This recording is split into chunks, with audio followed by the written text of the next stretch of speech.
ప్రభువైన యేసుక్రీస్తు నామమున ఉదయకాలం చేరవచ్చిన మీ అందరికీ హృదయపూర్వక వందనాలు.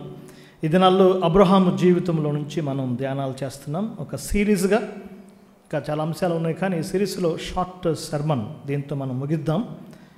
అబ్రహాము జీవితంలో అబ్బురపరిచే ఆత్మీయ సత్యాలు 12వ అధ్యాయం. మనం వాస్తవానికి చాప్టర్ బై చాప్టర్ చదవట్లేదు, కానీ అవసరమైన మాత్రమే మనం ధ్యానం చేస్తున్నాం.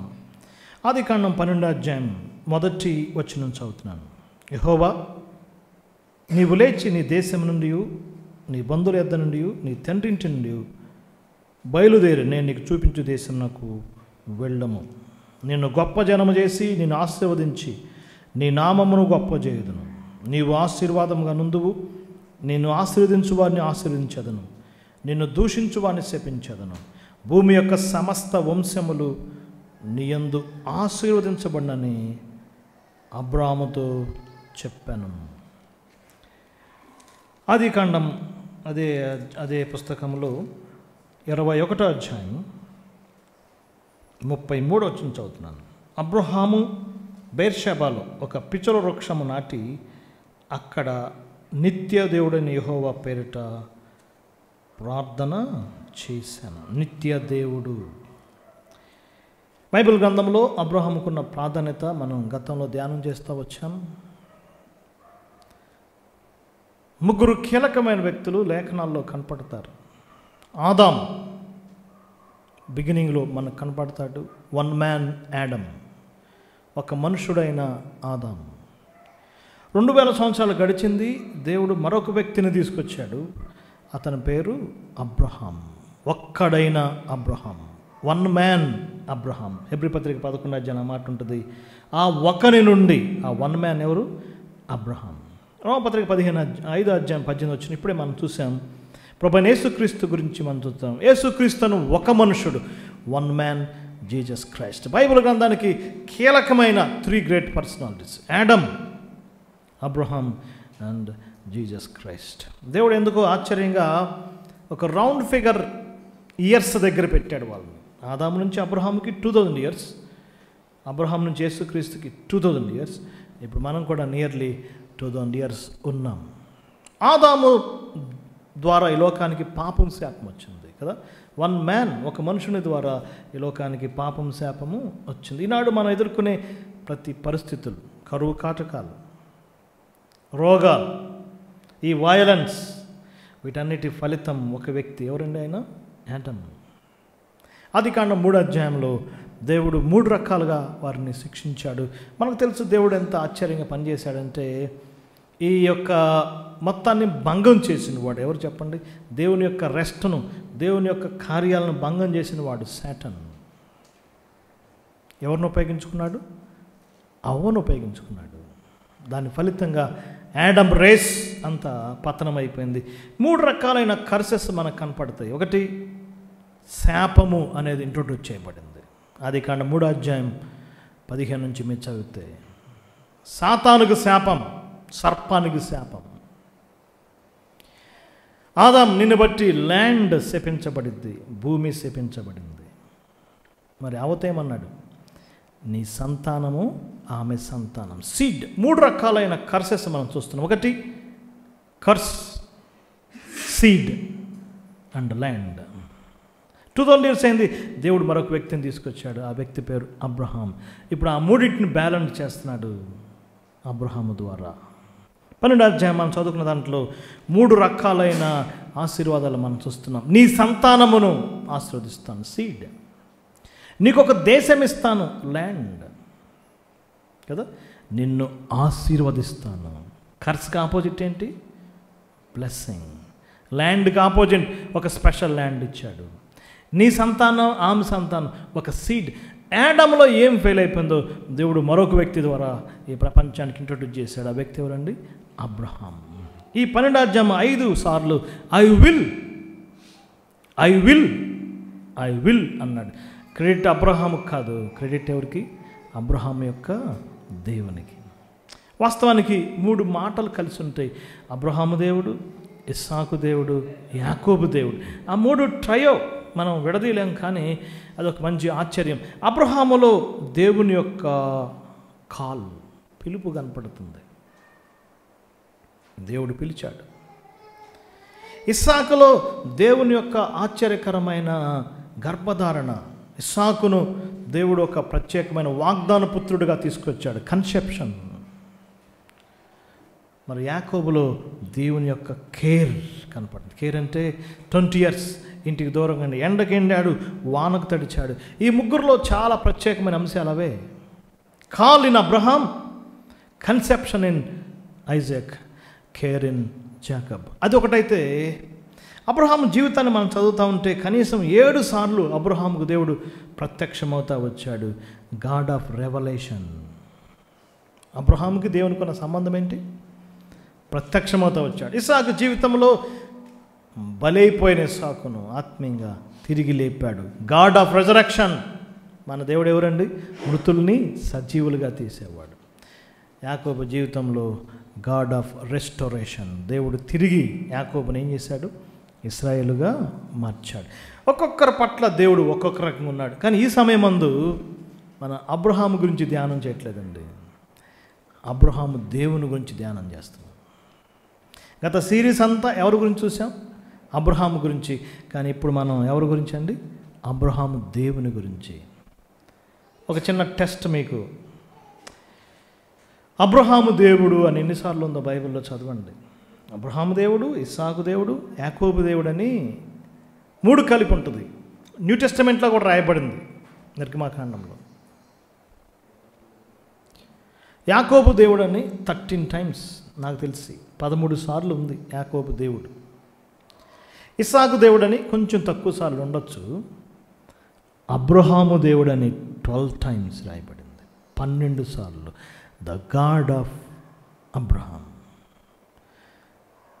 ఒక సింగిల్ మ్యాన్గా బయలుదేరాడు, ఒంటరివాడుగా బయలుదేరాడు, బలహీనుడుగా బయలుదేరాడు, భయంతో బయలుదేరాడు, ఫియర్తో బయలుదేరాడు. At the same time faith కూడా ఉంది కదండి. అతను బయలుదేరినప్పుడే ఒక భయం కదా, నా భార్యని ఎవరన్నా ఏం చేస్తారేమో. కాబట్టి మార్గం అంతట్లో, దారి అంతట్లో నా చెల్లెలని చెప్తా వస్తున్నాడు. ఫియర్ ఉంది, ఫెయిత్ ఉంది. ఐడల్స్ నుంచి తీసుకొచ్చాడు, ఐలటర్ విగ్రహాల నుంచి తీసుకొచ్చాడు, లాంగ్ జర్నీ తీసుకొచ్చాడు. ఇలాంటి వ్యక్తి ఒక ప్రముఖమైన వ్యక్తి కావటానికి, బైబిల్లో ఒక కీలకమైన వ్యక్తి కావటానికి కారణం అబ్రహాంలో ఏం లేదు, కానీ అబ్రహాము దేవునిలోనే ఉంది. ఈ సమయమందు మనం అబ్రహాము దేవుని యొక్క 7 రకాలైన మహిమలు చూస్తున్నాం, గ్లోరీస్. అపోస్తలుల కార్యం 7వ అధ్యాయం 2వ వచనం మాట మనం చూస్తున్నాం. మహిమ గల దేవుడు అబ్రహామును పిలిచాను. ఏ దేవుడు అండి? మహిమ కలిగిన దేవుడు. నేను చిన్నప్పుడు మ్యారేజెస్ జరుగుతూ ఉండేవి. ఆ దినాల్లో పెద్దగా వాక్యం తెలియదు కదా, పాటలు ఇవన్నీ, మ్యూజిక్ సిస్టమ్ లేదు. పెళ్లి కార్యక్రమం అనగానే 10 అంటే 12, 1 గంట అయ్యిద్ది. చివరికి పెళ్లి టైంకి వచ్చేసరికి ఏమనంటే, సార్ పాస్టర్ గారు టైం అయిపోతుంది, ముగించండి అనేవాళ్ళు. సో ఇక ఆయన పాపం చాలాసేపు రెడీ అయ్యి వస్తూ ఉంటాడు. అందరికీ అవకాశం ఉండేది కాదు, కొద్దిమంది మాత్రమే రిజిస్టర్స్ ఉండేవాళ్ళు. పాస్టర్స్ చాలామంది ఉన్నారు, కానీ రిజిస్టర్స్ చాలా కొద్దిమంది. మేమున్న ఏరియాలో నిడుబ్రోలో ఒక పెద్ద దైవజనుడు ఉన్నాడు, ఆయన పేరు గాబ్రియల్ గారు. నిజంగా ఒక స్టాల్వర్ట్, ఒక యోధుడు. చాలా సంఘాలు ఆయన స్థాపించాడు. పెద్దగా చదువుకోలేదు, కానీ ఆ చుట్టుపక్కల పెళ్ళిళ్ళని ఆయన చేశాడు. మా పెళ్ళి కూడా ఆయన చేశాడు. అది నాళ్ళు ఇక ఆయన చేతే వివాహాలు ఆయనదే రిజిస్టర్ అయ్యేదన్నమాట. సో వాళ్ళు టైం ఉండేది కాదు, కాబట్టి మ్యారేజ్ మెసేజ్ ఇలా చెప్పేవాళ్ళు. వివాహము ఏముంది అందులో? వి వా హ ము 4 అక్షరాలు తీసుకునేవాళ్ళు, మెసేజ్ అయిపోయేది. వివాహం అంటే విడివిడిగా, వా అంటే ఉన్న వారిని, విడివిడిగా ఉన్న వారిని. హ అంటే హత్తుకునేటట్టు, ము అంటే ముడివేయటం. అయిపోయింది మెసేజ్. జస్ట్ లెటర్స్ తీసుకుని చేసేవాడు. అది నా అలాంటి స్టైల్ ఉండేది. ఇప్పుడు నేను అది మర్చిపోలేను. వాళ్ళ యొక్క స్టాచ్యూర్, వాళ్ళ యొక్క స్పిరిచువాలిటీ. ప్రస్తుతం దైవజనులు స్వామినాథన్ గారని, ఆయన కూడా ఇలానే ఏదైనా పదాలు తీసుకున్నాడు అనుకోండి. ఒక వ్యక్తి చనిపోయాడు, కాలేబు అనే వ్యక్తి చనిపోయాడు, కాలేబు, మంచి వాక్యాలు పెడతా ఉంటాడు. అదొక మంచి అప్రోచ్. ఈ యొక్క ఉదయకాలం మనం కూడా అదే చేయబోతున్నాం. అబ్రహాము జీవితంలో ద గాడ్ ఆఫ్ అబ్రహాం కదా, ఎగ్జాక్ట్గా 7 letters మనకు కనపడతాయి. A, B, RAHAM.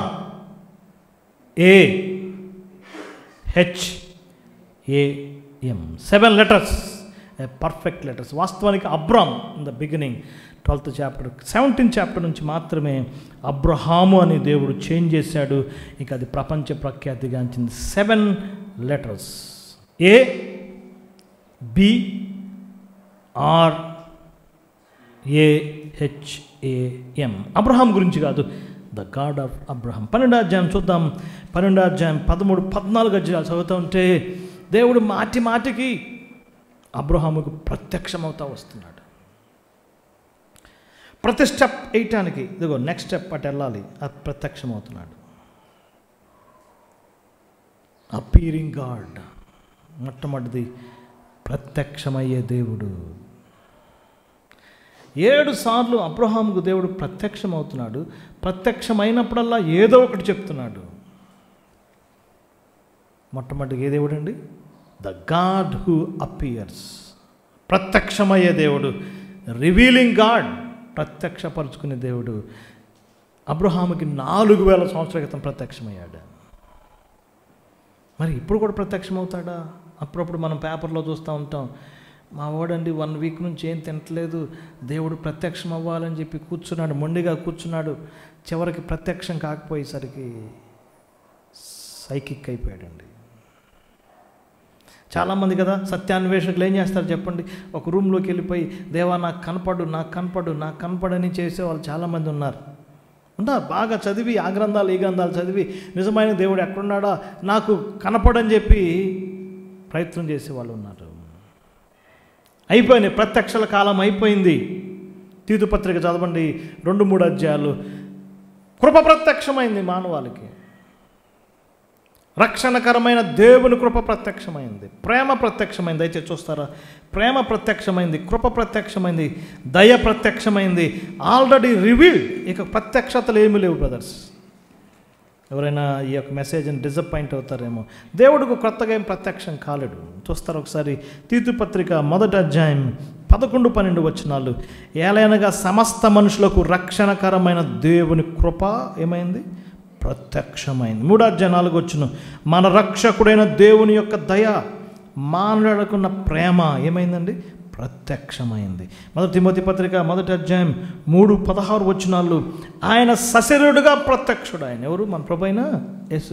2000 years క్రితం ద గాడ్స్ టోటల్ రెవల్యూషన్, దేవుని యొక్క ప్రత్యక్షత కుమారుడైన యేసుక్రీస్తులో మనం చూస్తున్నాం. దేవుడు మానవుడిగా వచ్చాడు, ఆయన ప్రత్యక్షమయ్యాడు. ఇప్పుడు ఎవరికి ప్రత్యక్షంగా కాడండి. కొంతమంది చెప్తారు, యేసు ప్రభు నాకు ప్రత్యక్షమయ్యాడు, ఆయన తెల్ల బట్టలు వేసుకున్నాడు అంటాడు ఒకడు.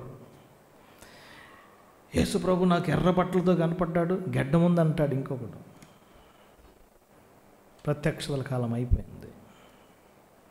అబ్రహాముకు ప్రత్యక్షమయ్యాడు. లేఖనాలు రాకముందు, లేఖనాలు లేకముందు ఆయన ప్రణాళికలో భాగంగా ఆయన ప్రత్యక్షమవుతూ వచ్చాడు. ఇప్పుడు ఆయన మనకి వాక్యం ద్వారా ప్రత్యక్షమవుతున్నాడు.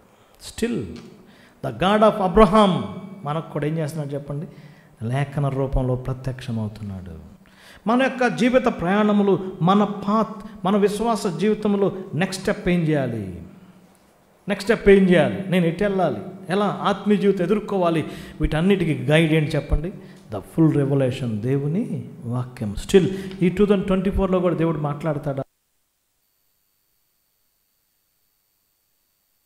మాట్లాడుతున్నాడు స్నేహితులారా. అందుకే ఉద్యోగ సభలు, అందుకే కూడికలు, అందుకే బ్రదర్స్ కలుసుకున్నప్పుడు, సిస్టర్స్ కలుసుకున్నప్పుడు మాట్లాడుకుంటారు. లేఖనాల ద్వారా ప్రత్యక్షత, సంభవాల ద్వారా ప్రత్యక్షత.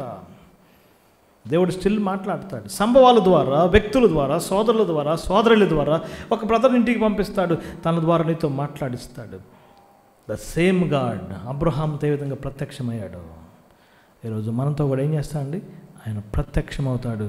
ఆయన మాట్లాడటానికి సిద్ధంగా ఉన్నాడు. అందుకే కీర్తనకారుడు మంచి పాట రాశాడు, నీ స్వరము వినిపించు ప్రభువా, నీ దాసుడు ఆలకించు. Number 1, God who appears. ఆయన ప్రత్యక్షం ఆయన దేవుడే, ఇప్పుడు కూడా ప్రత్యక్షమవుతున్నాడు. ఆయన ప్రత్యక్షమయ్యే దేవుడు స్నేహితులారా, డియర్ బ్రదర్స్ అండ్ సిస్టర్స్. రెండవదిగా మనం చూస్తున్నాం second letter B. Not only appearing God, రెండోది ఏంటి? God who blesses. ఆయన దీవించే, ఆయన ఆశీర్వదించే దేవుడుగా మనం చూస్తున్నాం. బైబిల్లో ఫస్ట్ పేజ్ ఎప్పుడన్నా చూసారా? ఎంత అద్భుతంగా స్టార్ట్ అయిందండి ఫస్ట్ పేజ్. ఒక బ్రహ్మాండమైన మాటతో స్టార్ట్ అవుతుంది కదా. దేవుడు ఆది యందు భూమి ఆకాశములను సృజించాను. ఆయన యొక్క పవర్, ఆయన యొక్క నిత్య శక్తి, ఆయన యొక్క శక్తి కనపడుతుంది. ఫస్ట్ పేజీలోనే దేవుడు మానవుల్ని ఆశీర్వదించాడు. దేవుడు వారిని ఏం చేశాడండి? ఫస్ట్ పేజీలోనే దేవుడు మానవుల్ని బ్లెస్ చేశాడు. పాపం ప్రవేశించింది, మానవ పతనం ఆరంభమైంది. దేవుడు జలప్రలయం ద్వారా నశింపజేశాడు. నోవాహు కుటుంబం గురించి అదే 9వ అధ్యాయం మనం చూస్తున్నాం. నోవాహు కుటుంబాన్ని దేవుడు ఏం చేశాడు? ఆశీర్వదించాడు. మళ్ళీ కొత్త ప్రోగ్రాం దేవుడు బ్లెస్ చేశాడు. ప్రతి పేజీ మీరు చదువుతూ ఉండండి, ఏదో ఒక రూపంలో దేవుడు ఏం చేస్తున్నాడండి? ఆశీర్వదిస్తూనే ఉన్నాడు, బ్లెస్ చేస్తూనే ఉన్నాడు. బైబిల్లో చివరి పేజీ ఎప్పుడైనా చూసారా? ప్రకటన గ్రంథం 22వ అధ్యాయం 21 వచ్చిన దయచేసి చూస్తే ఒక మంచి మాట ఉంటుంది.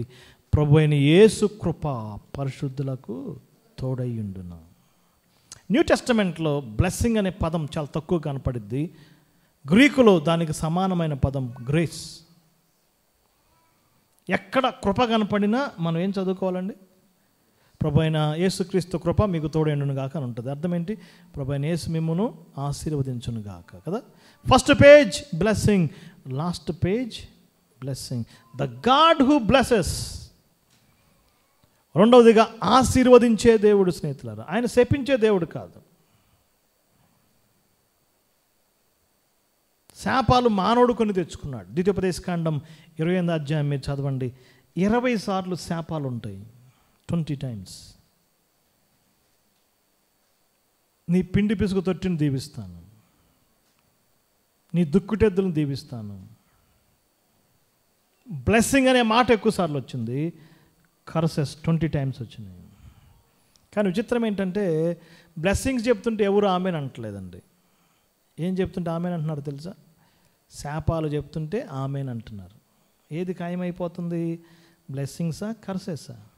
మానవుడు కొని తెచ్చుకుంటున్నాడు శాపం. కానీ God's nature, the God of Abraham, God who blesses. ఆయన ఆశీర్వదించే దేవుడు. స్టిల్ ఈ 2024 ఆయన ఆశీర్వదించేవాడే కదా. ఎఫెసీ పత్రిక 1వ అధ్యాయం 3-4 వచనాలు, మన ప్రభువైన యేసుక్రీస్తునందు పరలోక సంబంధమైన ప్రతి ఆశీర్వాదం. ఏంటంటండి? ప్రతి ఆశీర్వాదం ఇచ్చాడు. పేతురు రాసిన 1వ పత్రిక 3:9, ఆశీర్వాదమునకు వారసులగుటకు పిలువబడితే. స్టిల్ ఆయన మనల్ని ఆశీర్వదిస్తూనే ఉన్నాడు. ఒక అద్భుతమైన మాట అపోస్తుల కార్యగ్రంథం 3వ అధ్యాయం 26లో మనం చూస్తున్నాము. దుష్టత్వం నుంచి మళ్ళించటమే ఆశీర్వాదం. ఈ యొక్క దినాల్లో కూడా దేవుడు మానవాల్ని ఆశీర్వదించాలను. ఎలా ఆశీర్వదిస్తున్నాడు? దుష్టత్వం నుంచి మళ్ళించటం. పాపులను మారుస్తున్నాడు, వ్యభిచారులను మారుస్తున్నాడు, త్రాగుబోతులు మారుస్తున్నాడు, జోదగారులు మారుస్తున్నాడు. యేసుప్రభుని నమ్ముకుని వారి జీవితం ఏమవుతుందండి? ఆశీర్వదించబడుతుంది. అబ్రహామును ఆశీర్వదించిన దేవుడు ఈరోజు నిన్ను నన్ను కూడా ఏం చేస్తాడండి? ఆశీర్వదిస్తాడు. మీరు బైబిల్ చదవండి. అబ్రహాం యొక్క 12th చాప్టర్ నుంచి 25th చాప్టర్ వరకు దేవుడు ఎన్నిసార్లు ఆశీర్వాదం అనే పదం పలికాడో ఒకసారి కౌంట్ చేయండి, ఆశ్చర్యపోతారు. 24వ అధ్యాయం చూడండి ఒకసారి. 24వ అధ్యాయం 1వ వచనం, దేవుడు అబ్రహామును అన్ని విషయాల్లో ఆశీర్వదించాడు.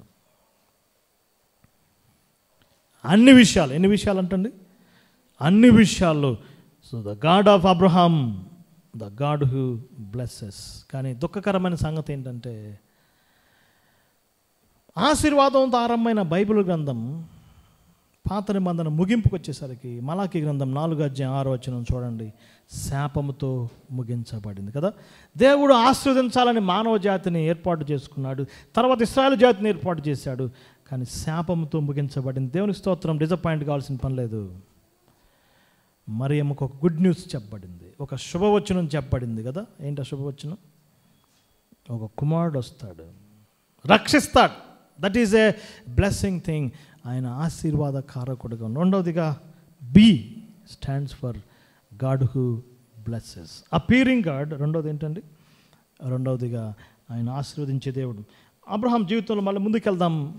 మొదటి 11-12 అధ్యాయాల్లో అపీరింగ్ గాడ్, 12, 13, 14 అధ్యాయాల్లో ఆయన బ్లెస్సింగ్ గాడ్, 14, 15, 16 అధ్యాయాలు చూద్దాం ఒక మాట. యెషయా గ్రంథం 29 అధ్యాయం 22వ వచనం. అబ్రహాము దేవుడి గురించిన ఒక గొప్ప లక్షణం అక్కడ చెప్పబడింది. అది నిజంగా మనల్ని ఎంతగానో ధైర్యపరుస్తుంది, మనల్ని ఎంతగానో ఆశీర్వాదంలో నడిపిస్తుంది. 29వ అధ్యాయము 22వ వచనం యెషయా గ్రంథం చదివితే, అబ్రహాము విమోచించిన దేవుడు, రెస్క్యూయింగ్ గాడ్, అబ్రహామును విమోచించాడనే మాట 22 వచనం చదువుతున్నాను. 23 అతని సంతానం, 22 చదువుతున్నానండి. అబ్రహామును విమోచించిన యెహోవా కదా, రెస్క్యూయింగ్ గాడ్. యుద్ధం వచ్చింది, శత్రువులు ఉన్నారు, అబ్రహామును విడిపించాడు, విజయం ఇచ్చాడు. ఫరో ఇంటివారు అబ్రహాముని జీవితంలో ఏం చేశారో మనకు తెలుసు. మరొక చోటికి వెళ్ళారు. ఎక్కడికి వెళ్ళినా అబ్రహాము భార్యను, అబ్రహాం తర్వాత సంతానాన్ని ఆయన కాపాడుతున్నాడు, రెస్క్యూ చేస్తున్నాడు, సంరక్షిస్తున్నాడు. ఆ పదంతో ఇక్కడ చెప్పబడింది కదా. ఎవరైనా విమోచించేవాడు, రెస్క్యూ చేసేవాడు. తర్వాత ఈజిప్ట్కి వెళ్ళారు అబ్రహాం సంతానాన్ని దేవుడు ఈజిప్ట్లో కాపాడాడు. తర్వాత ప్రయాణంలో శత్రువులు దాడి చేశారు, అమాలీకులు, మోయేబేలు. ఆ దేశం వచ్చిన తర్వాత కదా ఈ ప్రపంచమంతట్లో ఒక జాతిని దేవుడు ఇంకా ఏం చేస్తున్నాడు చెప్పండి, రెస్క్యూ చేస్తూనే ఉన్నాడు. ఏ జాతి? ఆ జాతి ఇశ్రాయేలు జాతి. ఈ కాలగర్భంలో చాలా జాతులు కలిసిపోయినాయి. హిత్తైట్లు ఎక్కడున్నారు, అమోరీలు ఎక్కడున్నారు, మోయాబీలు ఎక్కడున్నారు, ఫిలిస్తీన్లు ఎక్కడున్నారు, అమాలీకులు ఎక్కడున్నారు, అడ్రస్ లేకుండా పోయారు. ఒకే ఒక జాతి కాపాడబడుతుంది. ఏ జాతి అండి? అది ఇశ్రాయేలు జాతి. ఆయన రెస్క్యూయింగ్ గాడ్. ఈ యొక్క మధ్యాహ్న సమయం అందు ఆయన మన కుటుంబాలని రెస్క్యూ చేసేవాడు. Are stands for redemption and rescuing God. కీడు నుంచి కాపాడేవాడు, దుష్టత్వం నుంచి కాపాడేవాడు, శాపం నుంచి కాపాడేవాడు, పీడల నుంచి కాపాడేవాడు. అబ్రహాము దేవుడు మనల్ని ఏం చేసేవాడండి? అందుకే కీర్తనకారుడు రాశాడు, లేకపోతే యేసుప్రభు వారు తన యొక్క పరలోక ప్రార్థన నేర్పించినప్పుడు, దుష్టం నుంచి మమ్మల్ని ఏం చేయండి? కాపాడము. పౌలు గారు తెస్సలోనికీ పత్రికలో ప్రతి దుష్టత్వం నుంచి మీరు కాపాడబడాలి, ఆ భావంతో ఇక్కడ వాడబడింది. నేను ఇప్పటికీ చెప్పగలను, ఈ హమాస్, హౌతీ, హిట్లర్లు, లేకపోతే వీళ్ళంతా అందరూ ఏకమై ఇశ్రాయేలు జాతి లేకుండా చేస్తే, ప్రపంచ పట్టణంలో ఇజ్రాయెల్ లేకుండా చేస్తే, మనం ఈ బైబిల్ క్లోజ్ చేసుకోవచ్చు, ఈ మీటింగ్ క్లోజ్ చేయొచ్చు. బైబిల్ని తొంగి చూడాల్సిన అవసరం కూడా లేదు. అది ఎప్పటికీ జరగదు. ఈ భూమి ఆకాశం కాలం ఆ జాతి ఉంటుంది. అబ్రహామును కాపాడాడు 100 years కదా. 75 yearsలో ప్రభువుని నమ్ముకున్నాడు, 175 years చనిపోయాడు. ఈ సుదీర్ఘ ప్రయాణంలో అబ్రహాముని కాపాడుతూ, రెస్క్యూ చేస్తూ, రిడీమ్ చేస్తూ వచ్చాడు కదా. మూడో దేవుడండి ఆయన, విమోచించే దేవుడు. నాలుగోదిగా మనం చూద్దాం. చూడండి, అబ్రహాం ముందుకెళ్తే అబ్రహాం జీవితంలో అనేక సంక్షోభాలు ఎదుర్కొన్నాడు. తర్వాత ఇష్మాయిల్ రావటం. అబ్రహాం ఏడవదిగా నెక్స్ట్ ఏ కదా, ABRAHAM. దయచేసి చూద్దాం. 20th chapterలో ఒక సెటిల్మెంట్ జరిగింది. అబీమెలెకు అనే సేనాధిపతితో కలుసుకున్నాడు. వారి మధ్య కొంత సంభాషణ జరిగింది, వారిద్దరి మధ్య ట్రాన్సాక్షన్ జరిగినాయి. ఆ సందర్భంలో అన్న మాట చూడండి ఒకసారి. 21వ అధ్యాయం 33వ వచనం.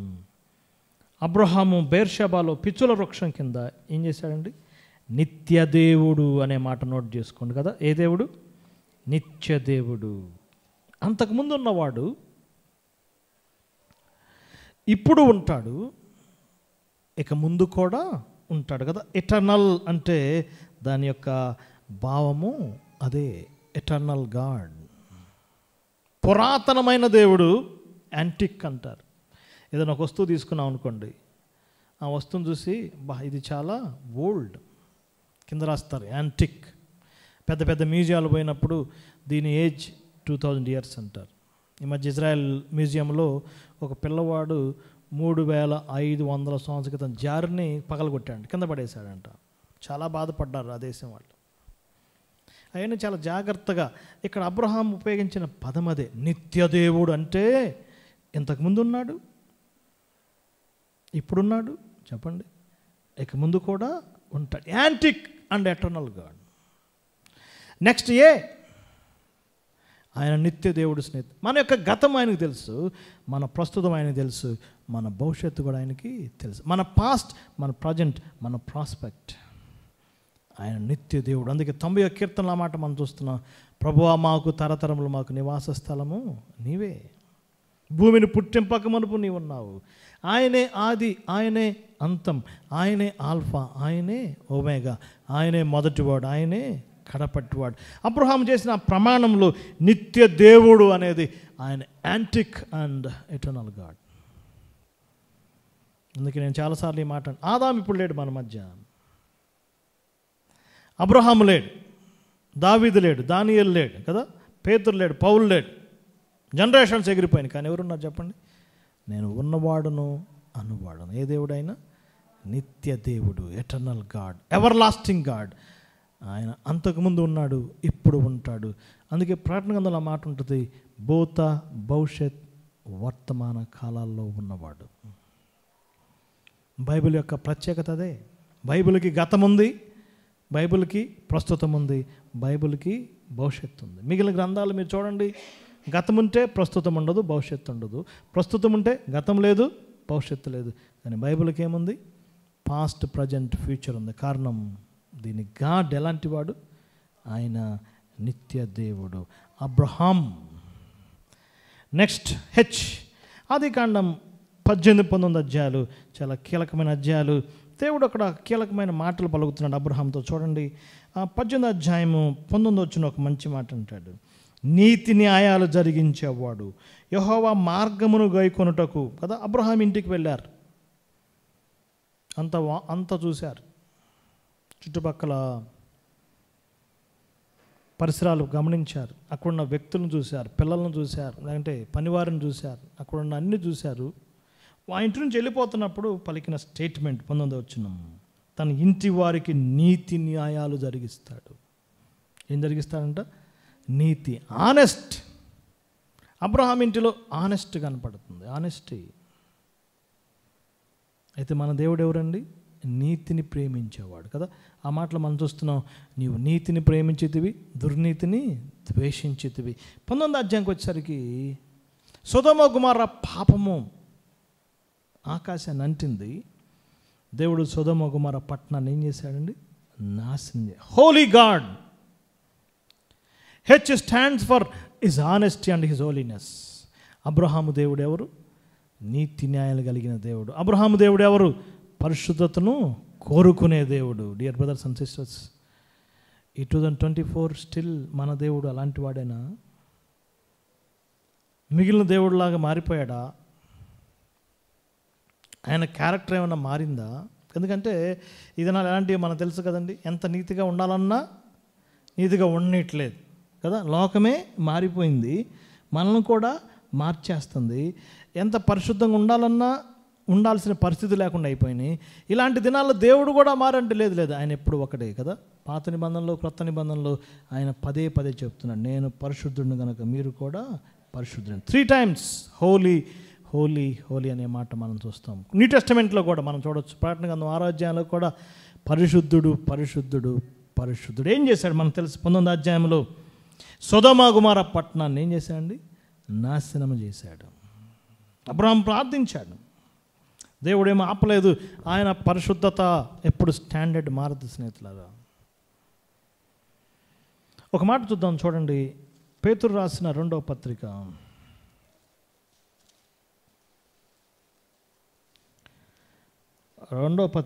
3వ అధ్యాయం 5-6 వచనాలు. పూర్వం ఆకాశం ఉంది కదా, నీళ్లు ఉన్నాయి కదా, అప్పుడున్న లోకమును నీటితో నశింపజేశాడు, నీళ్ల వలన లోకాన్ని నడించేశాడు. ఇప్పుడున్న ఆకాశమును అగ్నితో నశింపజేయబోతున్నాడు కదా. ఆనాటి ప్రపంచాన్ని దేవుడు ఫ్లడ్తో నోవాహు టైంలో నాశనం చేశాడు, నీటితో. ఇప్పుడే దేంతో అంటండి? నిప్పుతో, అగ్నితో చేయబోతున్నాడు. దానికి ఒక గుర్తుగా, ఒక సూచనగా ఒక పట్టణం మీద దాడి చేశాడు కదా, అగ్ని కురిపించాడు. ఏ పట్టణం అది? సొదొమ గొమొర్రా పట్టణం. లోతు దినములు, అందుకే యేసుప్రభువారు 2 దినాలు హైలైట్ చేసి, నోవాహు దినాలు చూడండి, లోతు దినాలు చూడండి. ఆయన పట్టలేకపోయాడు. సొదొమ గొమొర్రా పట్టణాన్ని ఆయన ఏం చేశాడు? నాశనం చేశాడు. Holy God, honest God. Abraham ఇంటివారు, నీతి న్యాయాలు కలిగిన వారు. ఆ పదం ఉపయోగించబడింది, కానీ యాక్చువల్గా హీబ్రూలో అయితే ఆయన యొక్క హోలీనెస్ చెప్పబడింది. స్టిల్ ఇప్పుడు అబ్రహాం దేవుడు ఎవరండి? పరిశుద్ధుడైన దేవుడు. స్టిల్ ఇప్పుడు కూడా ఎవరైనా ఆయన పరిశుద్ధతను ప్రేమించేవాడు. అందుకే ఒక వాక్యం ఉంటుంది కీర్తన గ్రంథంలో, ఎన్నటెన్నటికి పరిశుద్ధత నీ మందిరం నాకు అనుకూలం. అబ్రహాం ఇంటికి వెళ్ళి వారింట్లో స్పెండ్ చేసి బయటకు వచ్చేటప్పుడు ఆ మాట పలికాడు. ఎంత ఆశ్చర్యం కదా! ఈరోజు మన ఇంటికి కూడా వచ్చి అలా చెప్తే ఎంత బాగుంటుంది.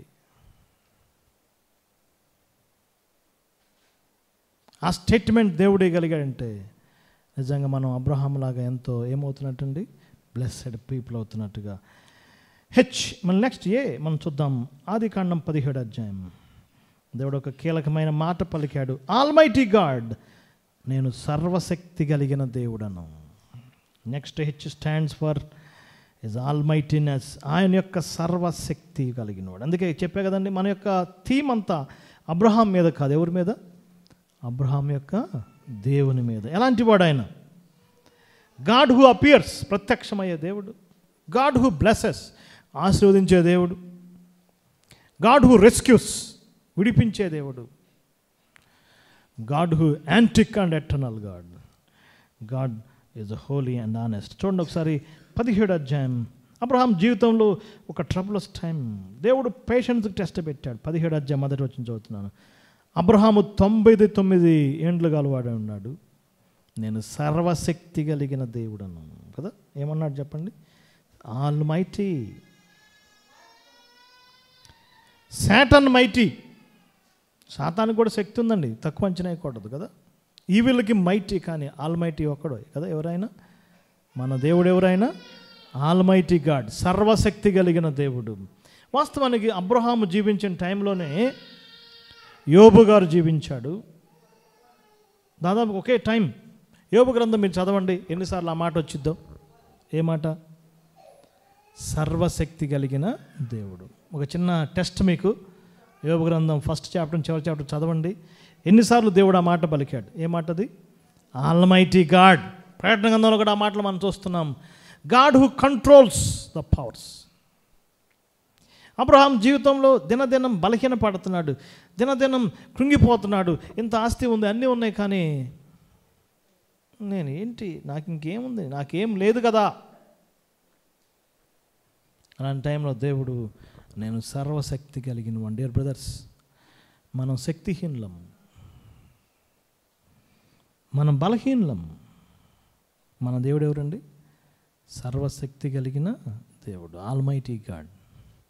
అందుకే మనం గతంలో చూసాం, యెషయా గ్రంథం 51వ అధ్యాయం 1-2 వచనాల్లో, ఒంటరిగా నేను అతన్ని పిలిచితిని.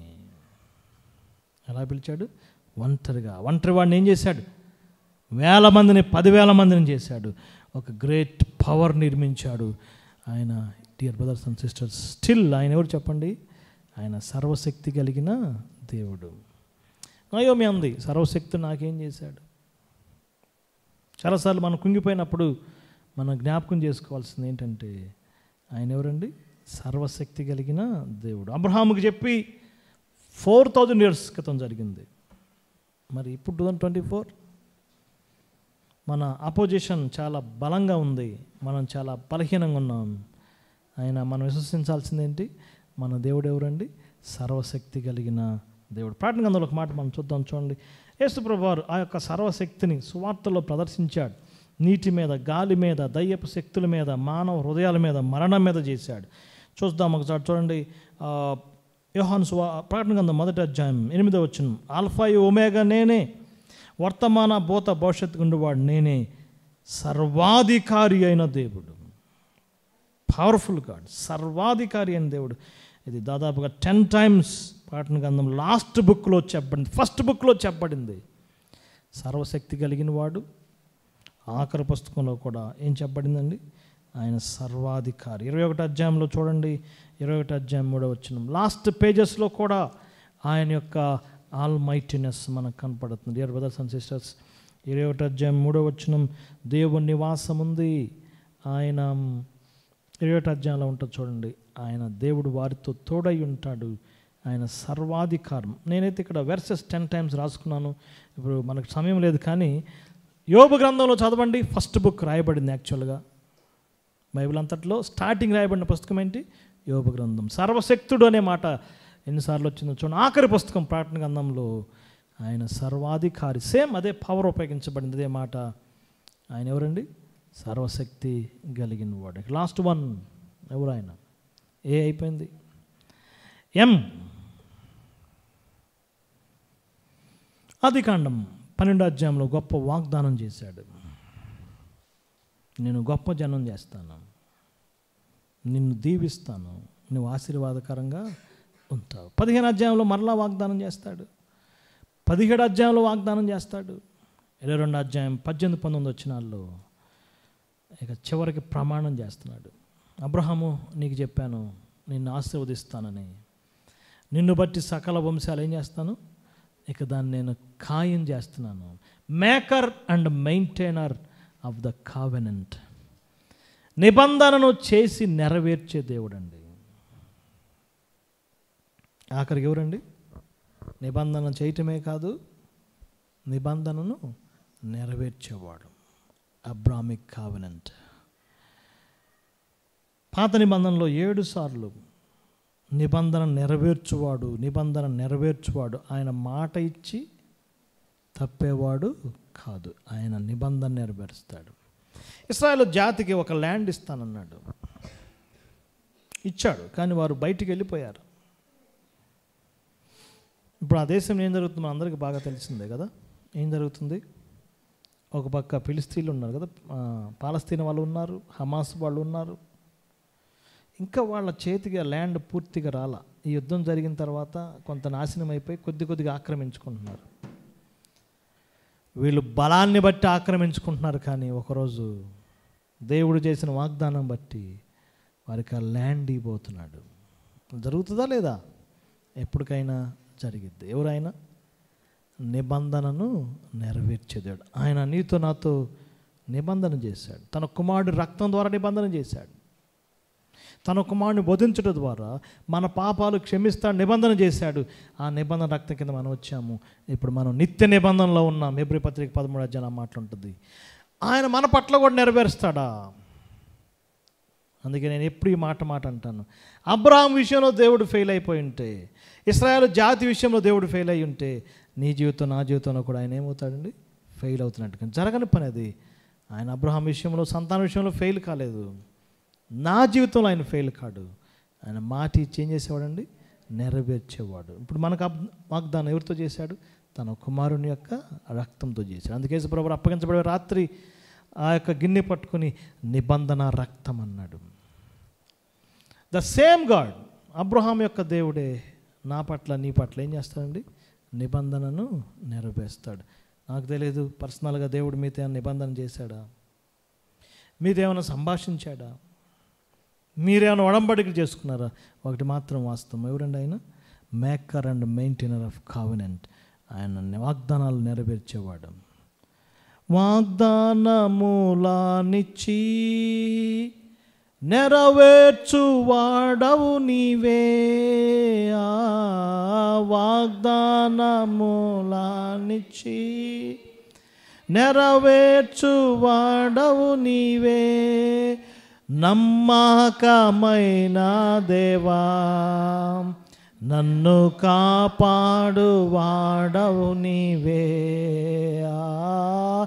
నమ్మకమైన దేవా, నన్ను కాపాడువాడవు నీవే. ప్రభువా, నిన్ను నే కొనియాడేదాం, హల్లెలూయా పాడేదా. ప్రభు నిన్ను, గాడ్ హూ అపియర్స్, ప్రత్యక్షమయ్యే దేవుడు. గాడ్ హూ బ్లెసెస్, ఆశీర్వదించే దేవుడు. గాడ్ హూ రెస్క్యూస్, విమోచించే దేవుడు, విడుదల దయచేసే దేవుడు. గాడ్ యాంటికన్ ఎవర్ లాస్టింగ్, నిత్యుడైన దేవుడు. గాడ్ హోలీ అండ్ ఆనెస్ట్, ఆయన పరిశుద్ధుడైన దేవుడు. గాడ్ ఆల్మైటీ, ఆయన సర్వశక్తి కలిగిన దేవుడు. మేకర్ అండ్ మెయింటైనర్ ఆఫ్ కావినెంట్, వాగ్దానాలు చేసి నెరవేర్చేవాడు. ద సేమ్ గాడ్ మనకు తోడై ఉన్నాడు. దేవుడి వాక్యాన్ని దీవించును గాక. చిన్న